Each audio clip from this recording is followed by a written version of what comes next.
ဖက်ရင်ဘက်အမြဲအောင်နေပါစေးတောက်တင်တယ်လေဟုတ်ကဲ့ပြောပြပေးမယ်ရှင်ကျမတော့အကားချိုက်တဲ့ဆရာဝန်မလေးဒေါက်တာတနန်းဆွေပါ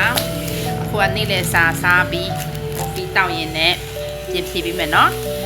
ဘယ်ဖက်ရင်ဘက်ကဒီအပေါ်နားပေါ့နော်ဒီနားကျတော့ဗာရှိတယ်ဆိုနှလုံးတော့ရှိရယ်အဲ့မှာအောင့်နေဆိုရင်တော့ဒါမျိုးမျိုးခွဲထားတယ်စူးပြီးအောင့်တာလားတရားကအပွားနေတက်ဖြီးပြီးအဲ့လိုမျိုးမောပြီးတော့ချွေးစည်းတွေပြန်ပြီးအောင့်တာလားအဲ့ဒီပုံမူတည်တယ်ပေါ့နော်တကယ်လို့ရင်ဘတ်အောင့်တာစုကနေအောင့်နေပြီးလို့ရှိရင်ဘယ်ချိန်မှာအောင့်နေဒေါ်ရထွက်တဲ့ချိန်တို့အေးပြက်တဲ့ချိန်တို့အစာလွန်သွားတဲ့ချိန်တို့တခုခုကြောင့်အောင့်နေဆိုရင်တော့နှလုံးနဲ့မဆိုင်ပါဘူးအဲ့ဒါဘာမှတော့မဖြစ်ပါဘူးသူကဗာစိတ်မတောက်เสียမလို့ဘူးဒါပေမဲ့တကယ်လို့အောင့်တာကချွေးစည်းတွေပြန်လာတယ်မောလာမယ်တရားရောအပေါ်နေတက်ဖြီးတဲ့အတိုင်းအောင့်လာတယ်ဆိုရင်တော့ ECG လေးဆွဲတင်ပါတယ်နှလုံးတွေးကြောခြင်းဖြစ်နိုင်ပါတယ်နှလုံးတွေးကြောခြင်းကလည်းခုနလိုမျိုးအောင့်တော့အောင့်တတ်တယ်အဲ့အတွက်တေချာတာကတော့ ECG လေးဆွဲကြည့်လိုက်ပါ ECG ဆွဲကြည့်လို့တွေးကြောခြင်းလက္ခဏာရှိမရှိသိနိုင်ပါတယ်ဘာစေးတောက်တင်တယ်လဲဆိုရင်တော့ကိုက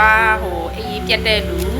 stress များတဲ့လူဆိုရင်တော့ stress ကို short ချပေးရမယ်တနိုင်တော့အေးဝဝအေးကိုစိတ်ကိုထိန်ရမယ်ဒေါ်မချီရဘူး